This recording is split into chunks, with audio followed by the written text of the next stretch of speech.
Here's what's cooking on today's Sports Stove podcast, the Christmas episode. We've got NFL picks, Major League Baseball news, college football craziness, and how about a Christmas wish list?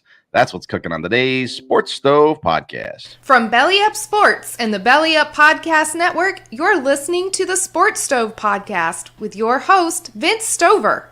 Hey, good looking, what you got cooking? How's about cooking something up for me?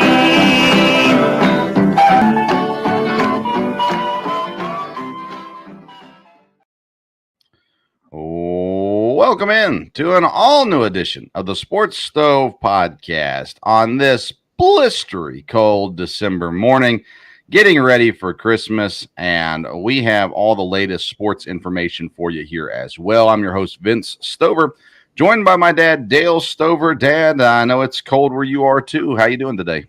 Doing all right. It's quite frozen tundra up here, no doubt about that. So, but yeah, doing great, and love Christmas season and doing good. Plenty of sports news going on this time of year as well, and it'd be fun to see how the winter, and actually my internet is having some issues, so there's a chance that we're going to drop in and out during this episode today. Hopefully not, but nonetheless, it's an exciting Christmas day for sure, and our Christmas weekend, and plenty of sports news going along in this Christmas weekend as well. So let's start with the NFL and get right into it. So that way, if my internet does give out, we at least get some of the episode in. Let's start off with the NFL news. And last week, we had the crazy walk-off win by the Raiders, where the tie game, Patriots run the last play of the game. All they have to do is go down, and they go to overtime. They decide to pitch it around a little bit, throw it across the field, picked off by Chandler Jones, a huge stiff arm, and then run into the end zone for a Raiders win. I saw Derek Carr's reaction to it. Was a fun video to watch. I mean, from a team that, when you think about fundamentally sound in the Patriots, of do your job and minimize the mistakes, that was a massive mistake by the Patriots. And I'm curious how the speech went in the locker room afterwards by Bill Belichick, because that was maybe one of the most wild endings to a game we've seen in a very, very long time. Yeah, it was, and it was surprising, again, that New England did that, because it's very simple. Just, you're going to go to overtime. And I know I heard people say that New England probably had, look good going into overtime or whatever there. But for them to make a play like that, players do that sometime, but you didn't expect that probably to happen in New England. One comment I saw, I think, on Twitter was, and I didn't hear much else more about it this week, was that the fact that the Mac Jones had no interest in making the tackle on that play at all. So, but interesting. But no, the fact that for the game to end like that's amazing. Would you have had any interest in making that tackle? Well, I think I would have needed to try to, that's for sure. So wasn't Mac Jones the one that got stiff-armed into the ground? I believe he was. So. Well, he made more of an effort than several of his teammates at the very least. And he was at a disadvantage, no doubt. And and it was not Mac Jones's fault. No. That play was not. No. And very stupid play by the Patriots, but a wild win nonetheless. Speaking of wild wins, let's talk about two teams that just keep winning, and that's the Lions and the Jaguars. Those kitty cat teams having themselves quite the season right now. And here you go. Great comment. Thank you, Matt, for listening today. There's history that Dad can tackle very well. We've seen my dad make some big tackles in his day, especially when he was had the mismatch. But nonetheless, we got the Lions and the Jaguars are having a ridiculously good year. Lions are in the playoff hunt, and the Jaguars are in the division hunt, therefore in the playoff hunt as well. Of course, the Jaguars won again last night against the Jets. And so an opportunity here for two teams that haven't been around the playoffs in a long time having an opportunity this year. Let's start with the Lions, Dad, because they're in the division of the Packers, and of course we cheer for the Packers. So, Jared Goff, is he the second best, third best, fourth best quarterback in the conference? I would put him fourth, and yet here his team is marching ever so much closer to the playoffs, and we're seeing Dan Campbell's team continue to play incredibly hard and really smart with the way they've been playing this year. Well, we always talk about quarterbacks. You can have quarterbacks that are the star and win the game, or you can have a quarterback that just doesn't lose the game. And that's really where Jared Goff has been this year. He has not been the problem at all. They haven't had a lot of problems. Dan Campbell's obviously got them playing well and together. It's surprising, the wins, it's 6 out of the last 7 games or so they've won. And playing well, they may very well make the playoffs, and I don't think anybody would have saw that coming. But Jared Goff, again, is he one of the elite quarterbacks? Don't know. No, it doesn't look like it at this point.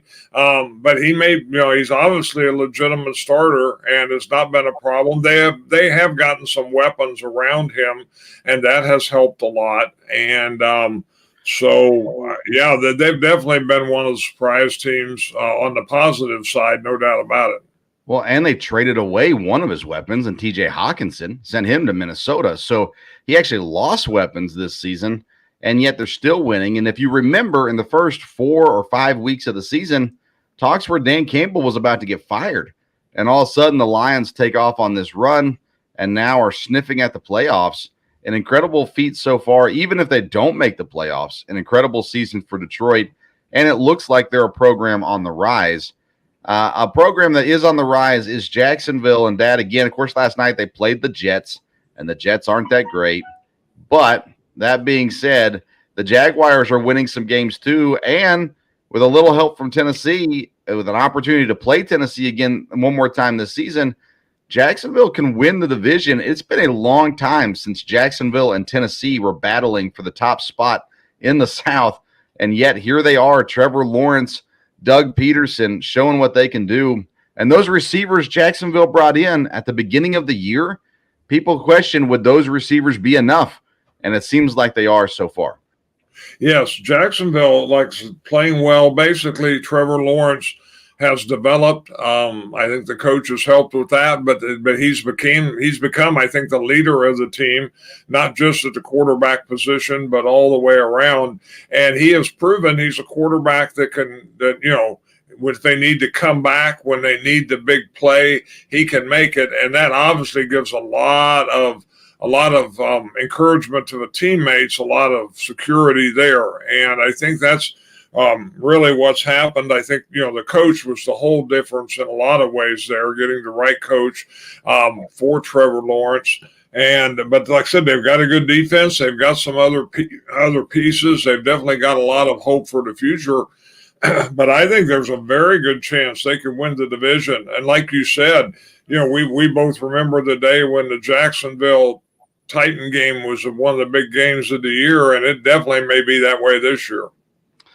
Yeah, it could be a fun one for sure. And Evan Ingram has finally showed up and been a real big piece of that team too, the tight end that came in from New York. But Trevor Lawrence, every time I get a chance to watch him, and I've got to watch him 3 times now this season, he just looks the part. And you flip that script to Zach Wilson, who was the number 2 draft pick. He does not look the part. And so it proves that, you've got to have time. But at the same time, at some point, you've got to produce, and Trevor Lawrence is producing. He looks like he belongs in the NFL, and he very well may live up to the hype when he came in, kind of being looked at as the next Andrew Luck to come into the NFL. He just might be that. And you look at the division that's down, Houston is going to get the number 1 draft pick. Indianapolis is going with Nick Foles this week. And then you got Tennessee that has been struggling like you and I predicted they would this year. And Jacksonville has that door opening and an opportunity for them to run right through it, take the division, even in a down year, make the playoffs and see what they can do there as well. The Philadelphia Eagles, one of the best teams in the NFL, if not the best team this year, are down a quarterback. Now they bring in Gardner Minshew, a lot of people think Gardner Minshew's a great NFL quarterback. He'll have to carry the load for Jalen Hurts and the Eagles as Hurts is out this week. How do you think the Eagles are going to do with the backup quarterback in Gardner Minshew? Well, I think Minshew has proved that he can be a good backup, and I think Philadelphia does have a system in place. So if he can run the system, he's got some weapons there. This will be a tough one this week, obviously, being on the road and at Dallas. But again, it's the division games are always that way, and that's always been a great rivalry with the Eagles and the Cowboys. So the Eagles will be ready to play, and I think they could really show that they are the team in the NFC. If they lose this game, well, they didn't have their starting quarterback. But I look for Minshew to play well, and that'd be a definitely game everybody's going to want to watch. Yeah, and I can't wait to see if you pick Philadelphia over Dallas this week. Gardner Minshew at a plus 5.5 points against Dallas this week. I'm sure we'll talk about that in the moments to come. Another NFL topic to discuss, though, Dad, is injuries. They're going to start playing a role now in how the season ends and how the playoffs go. Quarterbacks being injured like Lamar Jackson and Jalen Hurts are going to play a pretty big role in what happens in the playoffs. And now we getting down to that point. Is there an injury that you look at and say that one's definitely going to be the biggest problem? Or any general thoughts on injuries as we come towards the end of the NFL regular season?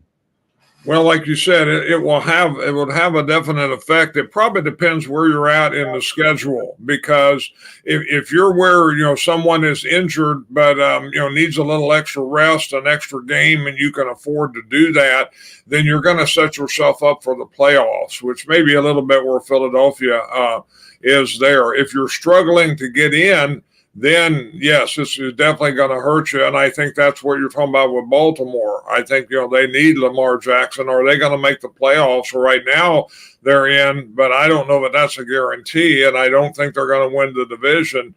And like I said, the next week or two, more injuries, players are nicked up at this this time of the year. So you have a chance for that. And I think it just depends. Even the teams have to make quite a decision. Are they going to kind of make sure they're set for the playoffs? Or are they going to, worry more about playoff position rankings, things like that?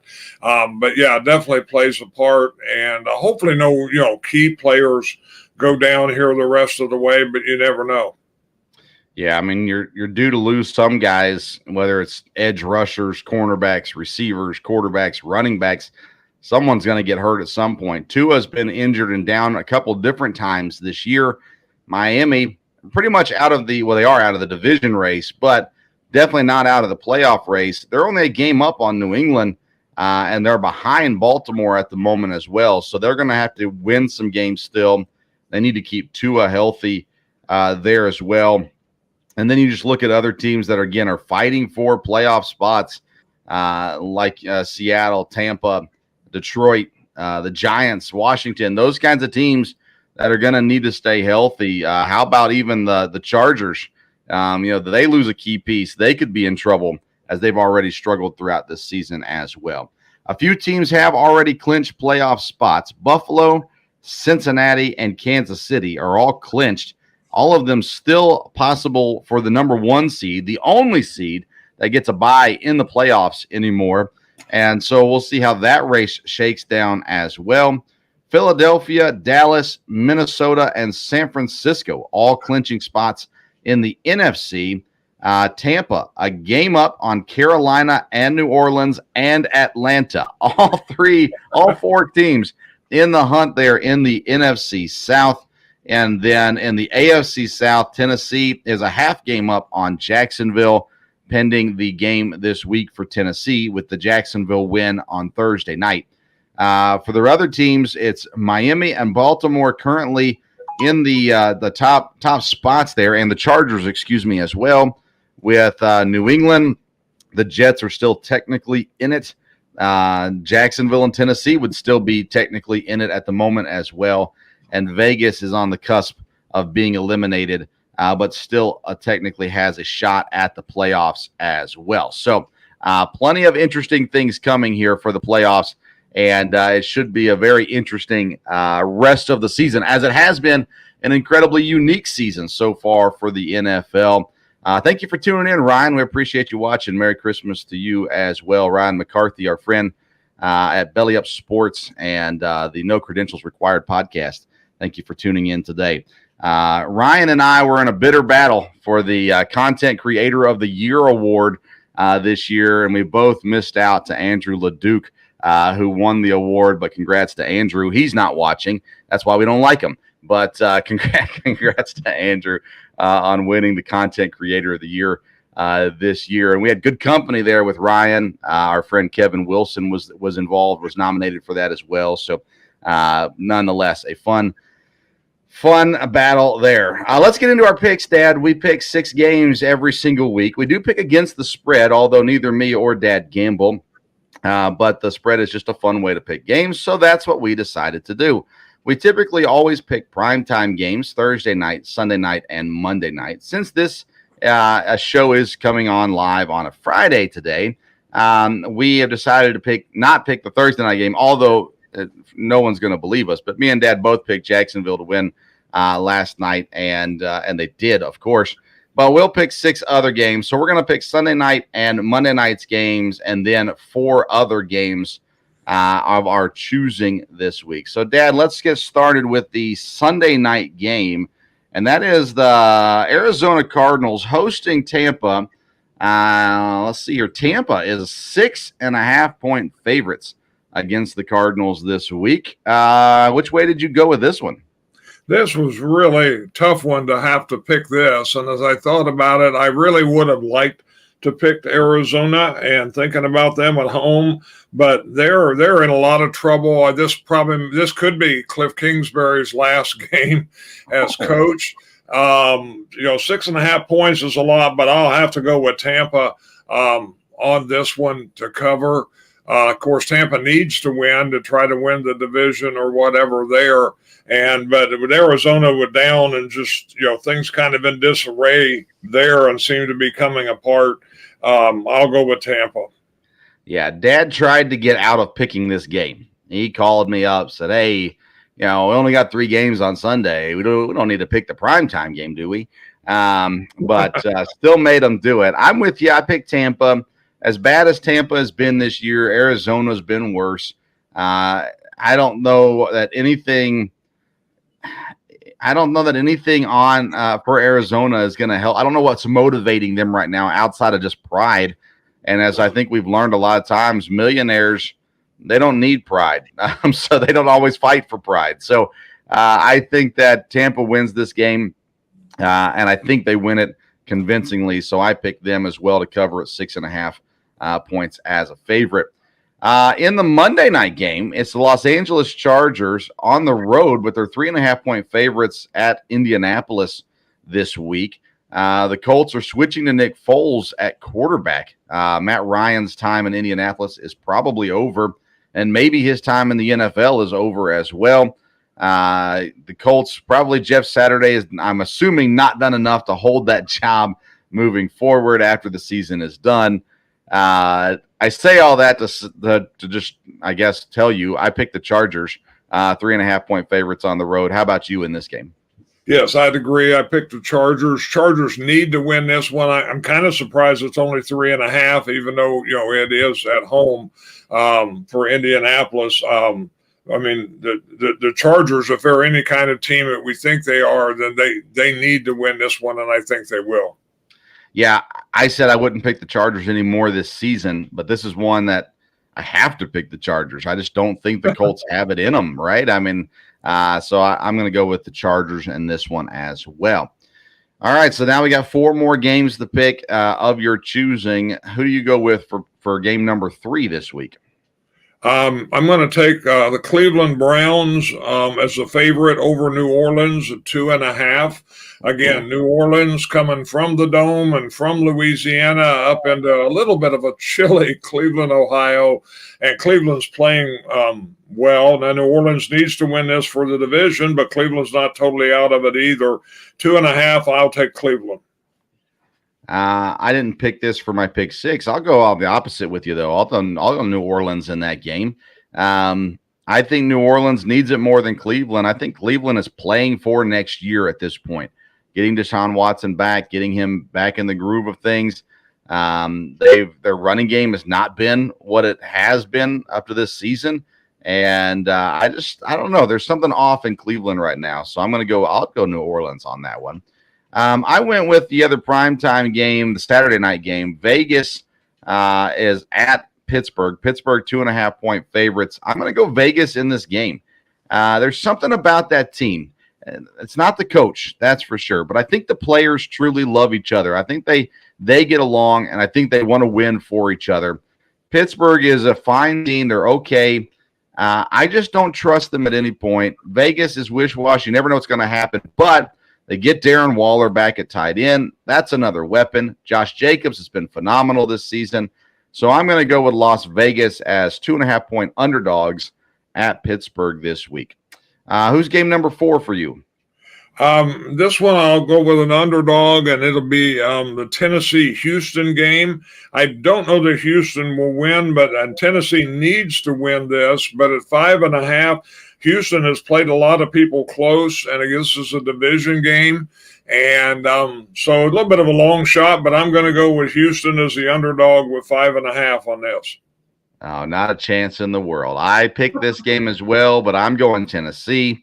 I will not pick Houston at all this season. 5.5 is a low number, in my opinion. If it was double digits, I would have stayed away from it. But at 5.5 points, I'll take Tennessee in this one. Again, Tennessee has everything to gain or lose in this game, where Houston has nothing to gain or lose. Actually, they could lose their grip on the number 1 overall draft picks. So I think Houston has every reason to lose this game. Tennessee has every reason to win this game. I think Tennessee wins it and wins it easily as well. So I'll go Titans in that one. Game number 5 this week. Who you got? I will take San Francisco over Washington. It's 7.5. That's kind of a big number, but they're at home, and the 49ers are playing well. As Packer fans, we need Washington to lose this one, and I think there's a good chance that they will. So I'm going to go with San Francisco, even though it's 7.5. Yeah, I didn't pick this game for our pick 6. I'd go the other way, though, on this one, too. I think Washington will keep it close. Washington, there's something about this team that just they've got a good enough defense and they have a good enough offense, and they can hang in. I think San Francisco, they're kind of this story of destiny almost, but now they've got the division locked up. They're in the playoffs. I don't know that Brock Purdy's the quarterback of the future. I think Washington could surprise some people in this game, so I would go the other way on that one. But my 5th game this week is, why not, Old Faithful, the Detroit Lions. Only 2.5-point favorites over Carolina. Carolina's not any good, and I was surprised to see the line this low and immediately jumped on this one.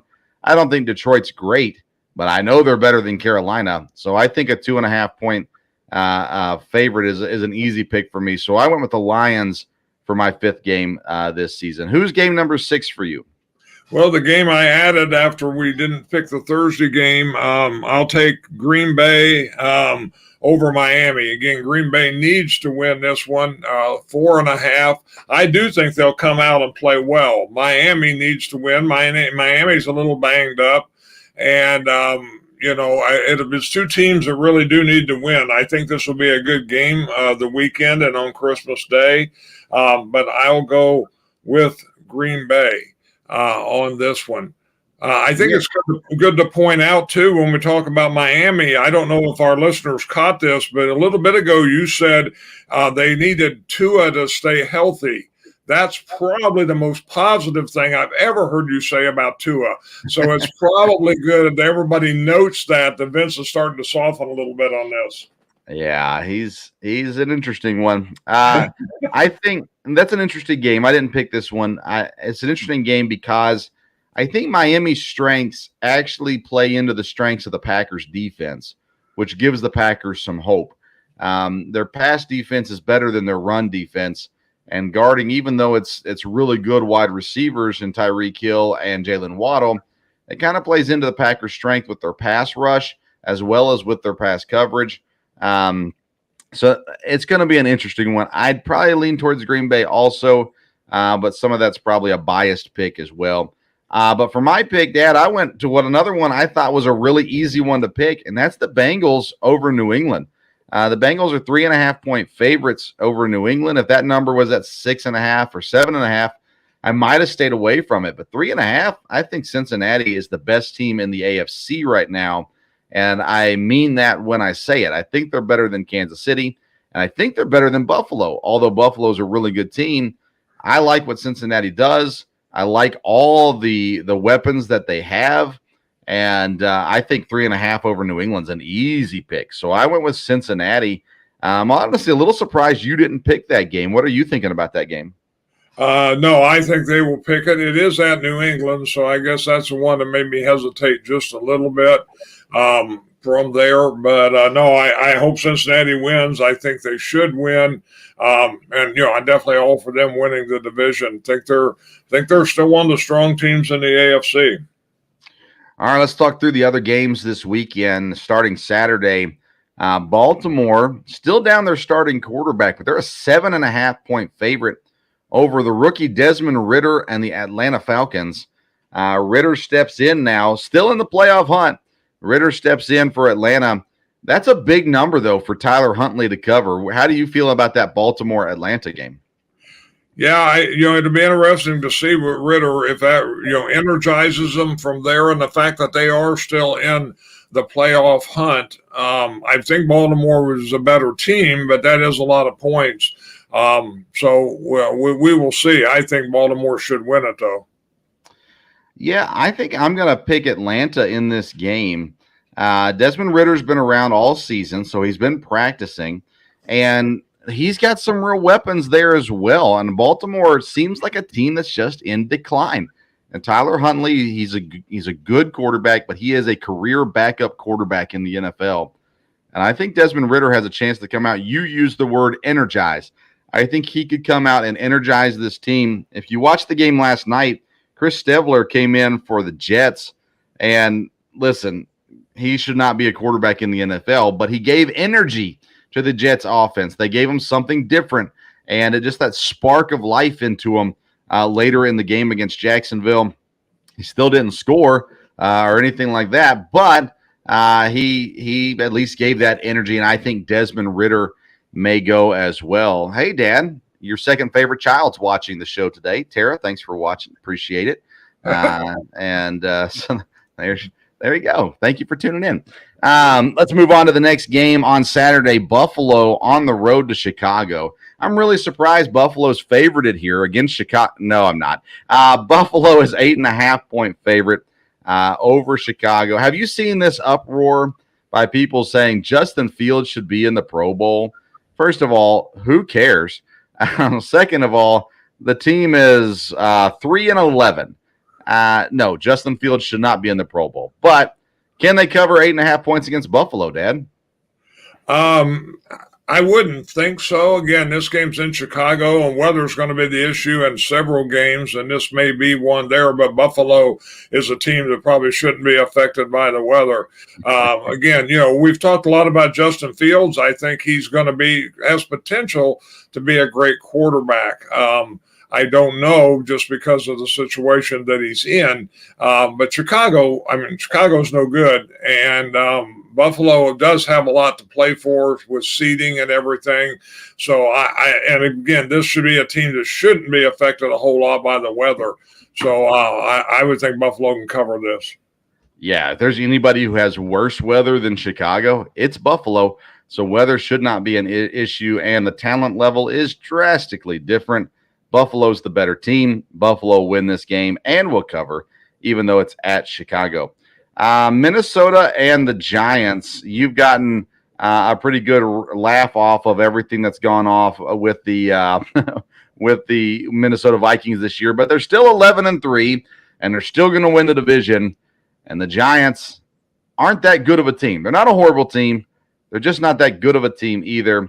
But They're only a 2.5 game difference. So which way do you go? Minnesota at home, 3.5 point favorites. I mean, Minnesota ought to win at home, but they've struggled a little bit at home. We need, again, as Packer fans, we need the Giants to lose, and they should lose this one. So let's hope Minnesota can win. Let's hope that the luckiest team in the NFL continues their streak. So, all right. Cheering for Minnesota this week. I'm cheering for Minnesota based off the fact that I have Justin Jefferson in every single fantasy football league I'm in, and I need him to continue to go off. Kansas City at home, 9.5 point favorites over Seattle.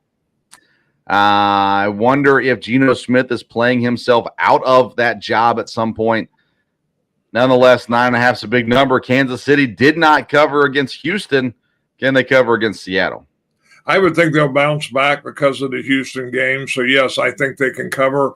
And, again, an important game for Seattle to lose, and they should. And, again, Kansas City, is going to be fighting for the number 1 seed and everything here. So, Kansas City should be ready to play, but that was a real surprise with Houston. But, if there's a team you're going to overlook, it's going to be Houston. And Seattle has played better, so I'll go with Kansas City. A game I figured you were going to pick, but you didn't. Dallas and Philadelphia. Philadelphia, again, backup quarterback Gardner Minshew. Only one loss on the season. They're 5.5 point road underdogs. Dallas 10-4 in the playoffs, but still has a slight possibility. And actually, winning this game would help improve that possibility. You go on Dallas at 5.5 or Philadelphia at plus 5.5. Well, since we have one of our favorite Cowboy fans watching here with us today, I don't want to disappoint him, so I'll pick Philadelphia from there. But the Cowboys really have been up and down, which sometimes they play like they're ready to be in the Super Bowl. And then, they've got a great defense, and then all of a sudden they do struggle. And I think Philadelphia is poised. It could go either way because, again, with Hurts not playing. But I won't be shocked if Philadelphia wins this. I'll go the other way. I go with you. I'm sorry. I go Dallas. I'm going to go Dallas, 5.5 point favorites. They should, at home, beat Gardner Minshew. I wouldn't be surprised if Philadelphia won this game, but I think Dallas should, so I'll go with Dallas. Last game, Dad, is on Sunday. It's Denver on the road against the Rams. You talk about a matchup at the beginning of the year that people go, can't wait to watch that game, that now go, I have zero interest in watching this game. Denver, though, is a 1.5 point favorite over the home Los Angeles Rams. Both teams 4-10. Both teams horrible. And here we sit on a Sunday Christmas. We're going to have to watch it because it's on. What are we going to do with this one? Where are you going with Denver and the Rams? Yeah, like you said, it's surprising that these two teams are where it is, and probably really surprising for the Rams because the Denver's been problems ever since the first of the year, and you would have thought, the Rams wouldn't be. But I don't know. Denver's favored. Let's go with Denver. But like you said, it's a game that, definitely doesn't matter.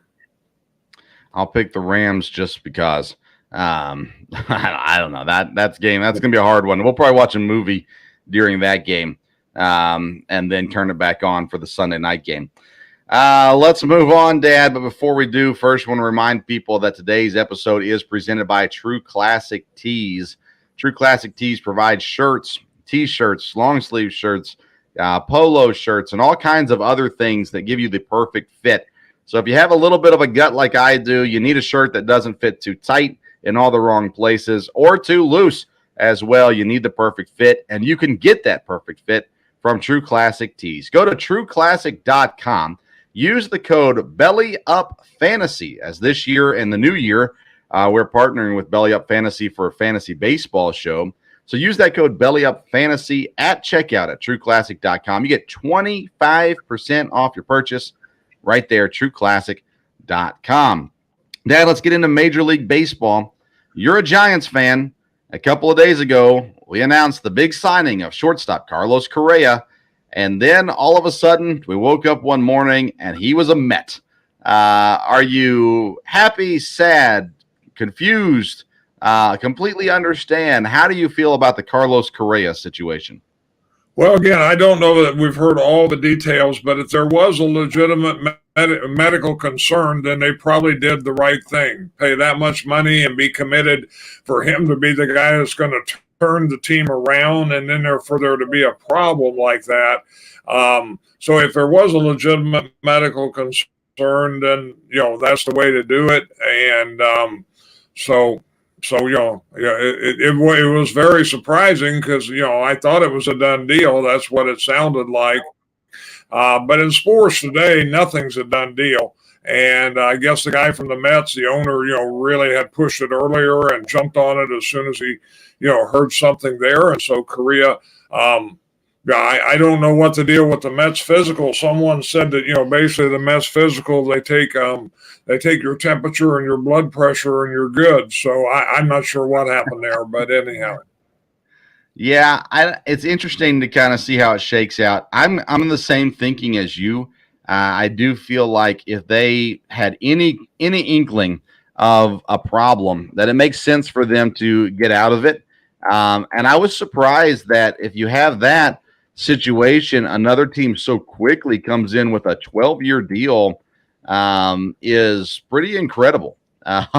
It's strange to realize that a team is willing to go 12 years, over $300 million on a guy that another team was afraid to sign. It kind of feels like maybe that was a bad idea by the Mets, but only time will tell to see where it all shakes out. Chicago Cubs get better this week, Dad. They already signed Cody Bellinger to a deal. Now they bring in Dansby Swanson from the Braves, so they bring in some Gold Glovers into this team. The Cubs are an interesting team because they got so much worse by trading off everybody, but they're not waiting around for their prospects. They're trying to get better again pretty quick and look like a team that maybe is adding some good pieces. Dansby Swanson's an interesting guy. As a fantasy baseball person, I don't love Dansby Swanson for those things, but he is a good baseball player, very good defensive shortstop. Cody Bellinger, on the other hand, a guy that at one point was the MVP of the league, and now we don't know what he is. I would be willing to take a shot on Cody Bellinger, so I think it's a good signing by the Cubs. What do you think? Yes, I think both of them were good signings for the Cubs. Again, they cleared everybody out, and you keep up with baseball a lot more than I do, but what I understand, the Cubs does have some prospects coming up down the line, and I think adding these two guys adds the leadership that they need and two good players. A little surprised that Swanson, left the Braves because he'd been there for a while, but like I said, he's a really good player. When we were in Tennessee, he's from Vanderbilt. He was quite the star there. So I think it's probably a good move for the Cubs. Yeah, I think so too. It was also announced yesterday, Trevor Bauer is now eligible for reinstatement after being suspended for 364 games, I think. The arbiter came in and cut that down to 194. I don't have the numbers in front of me. And he still will miss 50 games pay this season, but he's eligible for reinstatement. The Trevor Bauer situation is a little bit different in the sense that he was not fully found guilty yet. What he did was wrong, whether it's illegal or not. And so my question, I guess, is, does Trevor Bauer, will he ever play in the major leagues again? Or are we going to see his name pop up in Japan or Korea or somewhere like that where he's playing in some other league? Do you think any team will touch Trevor Bauer? The Dodgers have already said they are going to cut him. So what do you think happens for Trevor Bauer next? Again, in professional sports today, I wouldn't be shocked if somebody, signs him and takes a chance with him there. So, we'll see. The whole thing's a little, it's going to suspended for 300 and something days, and then all of a sudden, they cut it down. So some decision was wrong, either that one or the original one. Yeah, he was already a problem before this stuff happened. He was always a wild card. He always said some wild things, did some wild things. I think differently than you. I think today's pro sports, especially baseball, are different than what they were even 5 years ago. I don't think he gets another opportunity. I think he gets blackballed, and if he plays anymore, it'll be in a foreign league versus the major leagues. I think his time in Major League Baseball is done. A good reminder and a good point for us to remind everyone, starting in February of 2023, there'll be a new show coming to the Sports Stove lineup. We already have the Sports Stove podcast and the Sports Stove Local Hour. We're going to be adding the Sports Stove Fantasy Baseball Show presented by BellyUpFantasySports.com. And excited to bring to you the greatest fantasy baseball coverage around with rankings. We're going to talk through stadiums, and throughout the season, we'll talk about cuts and additions and things like that, strategies, all sorts of different things as well. Most episodes, I'll be joined by Belly Up's Fantasy Sports' senior fantasy baseball analyst, Kevin Wilson, and we'll talk through those. We'll have other guests come on throughout the year as well. But make sure you tune into that if you're a fantasy baseball player. Maybe you never have been and you want to be. Now's the time to get in and listen to the Sports Stove Fantasy Baseball Show coming to a podcast near you. You can find it wherever you find the Sports Stove podcast. It'll be in the same lineup there as well as on our YouTube page. That'll be on Sunday evenings starting in February.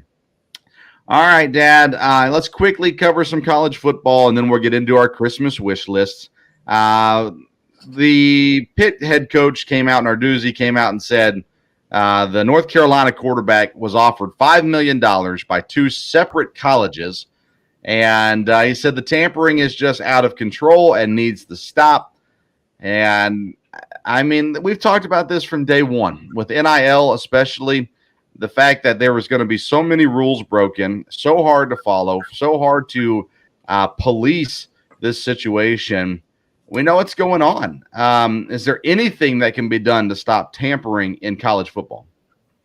I mean, I'm sure there is something that could be done, but it would be a major situation. And what's happened here with the NIL, it's like I said, basically cheating has just gotten legal. And, a coach in a school has maybe a hard decision. I mean, you've either got to go along and play with the rules that everybody else is playing with, or otherwise, are you hurting your team or your school? On the other hand, you got to have enough morals and character to, do what's right also. But yeah, there's, again, every time, signing day is just another thing. Of course, the transfer portal, out of control as far as, those kids being offered stuff and whatever.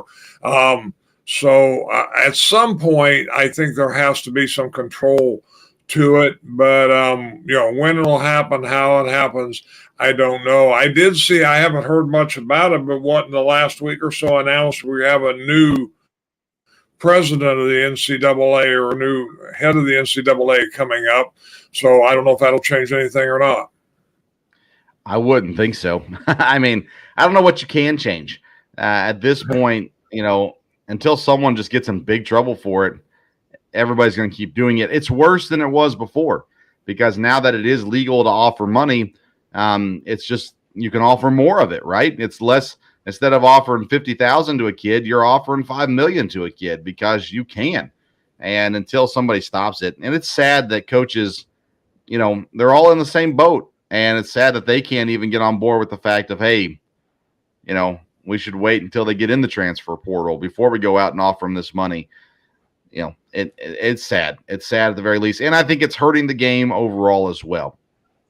What's not getting hurt, though, a whole lot is the recruiting classes, the top 5 recruiting classes after National Signing Day: Alabama, Georgia, Texas, with the signing of Arch Manning helping that one. Miami comes out of nowhere, Mario Cristobal, and Ohio State in the top 5 there. The top 10 round out with LSU, Oregon, Oklahoma, which surprised me, Notre Dame, and Tennessee. Out of those top 10, Dad, Oklahoma is the most surprising to me with the season they just had. But you want to talk about Boomer Sooner? How about Booster Sooner? The Boosters in Oklahoma know how to dish out some money as well. So big signing day for Oklahoma, gets them into the top 10 as well. Anybody surprising to you in that top 10? Well, like I said, Oklahoma was, but again, they did well, and then they had the kid, the safety, flipped around 2 or 3 times and ended up at Oklahoma, and so that kept them in the hunt there. Maybe a little surprised that Notre Dame's in the top 10, but I mean, they're a school that should be able to recruit well from there. But Alabama secured their spot number 1, again, which is amazing because their coaches said, they break no rules and they do everything just like you're supposed to do it. So for them to finish number 1, that's amazing. Yeah, but honestly, Dad, I don't think Bama I'm not saying they don't cheat. I don't think they have to cheat as much as other people. Other people are cheating to catch up to Alabama. And so I think that Bama probably stays closer to the line than a lot of organizations at this point, with the ability to go way over the line if they need to as well. After losing to Texas A&M last year in the recruiting battles, I'm sure they picked some things up this year as well. All right, Dad, let's get into our wish list for Christmas for our teams that we cover and enjoy, not cover, but cheer on, as it is the Christmas season. So if you were going to ask Santa for something for your Christmas teams, let's start with the NFL team. We both cheer for the Green Bay Packers. What would you be asking Santa for the Green Bay Packers? I would say let's ask Santa for the right defensive coordinator.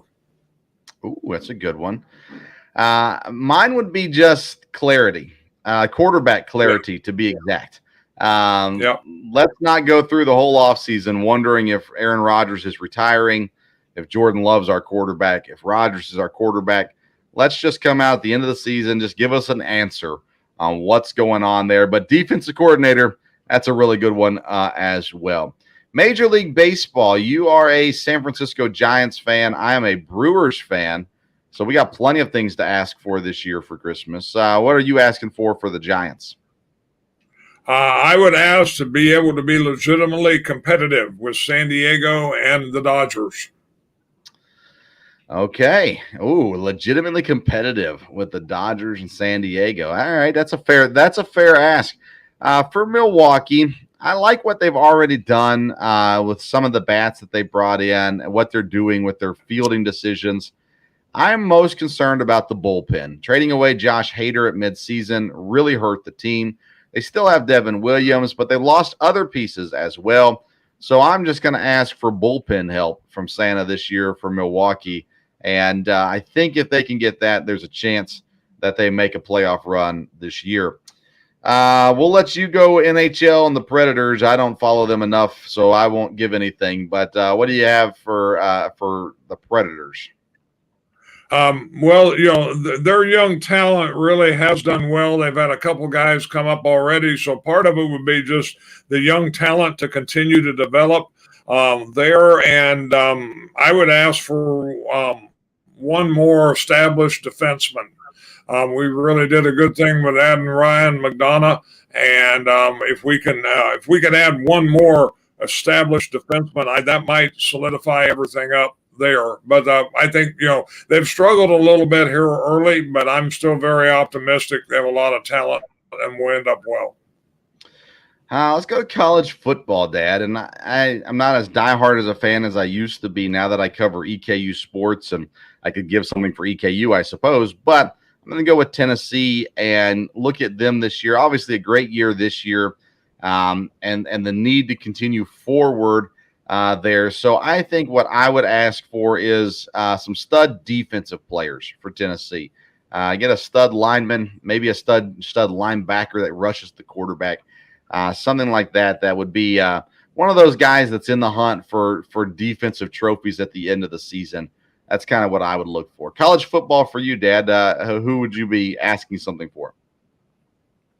For Tennessee, I would ask that Josh Heupel stay on Rocky Top. There you go. I think there's a really good possibility he'll be around for a very, very long time, I would assume. but who knows? All right, and then college basketball. I'm going to probably stay out of this one too. Well, no, I'll have something, Dad, but I'll let you go first. College basketball. First of all, which team? I'm assuming Illinois, but which team, and then what from there? Yeah, it'd be Illinois, even though Tennessee is doing well in basketball too. And Illinois just they need to gel here. They have the talent. They have a lot of young guys, and they need to get their lineup gelled before they get into the Big Ten. And also in basketball, I try to follow NTSU, and especially the girls team. They're very, very talented. So I would ask Santa for them finally this year to really make a deep run in the tournament, which I think they could. Yeah, I'll go 2 for college basketball also, Dad. Girls at EKU, a super fun team. Really talented team, by the way, shooting lights out these days. So I'm going to ask Santa to bring some fans into the arena. Man, the fans show up for the guys' games, but not for the girls' games. And EKU women are fun to watch and need the support. So I'll ask for fans for EKU girls. EKU guys, they've got the talent this year. It's just going to take some time for it to come together. So what I'm going to ask for is for Kentucky, I'm going to ask for a new coach. You got to have the right guy to replace Coach Calipari, but it's time. Now, again, maybe he gets it together this year, but everything that I'm seeing is the same old, and we need something different. So a new head coach, and specifically Brad Stevens, is who I'm asking for to come into Lexington and run the program there at Kentucky.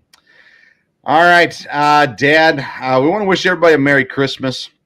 And we do want to remind people that as much fun as we have with presents and decorations and things like that, Christmas is ultimately about the coming of Jesus Christ. And we're so thankful that Christ came, and he came for a purpose.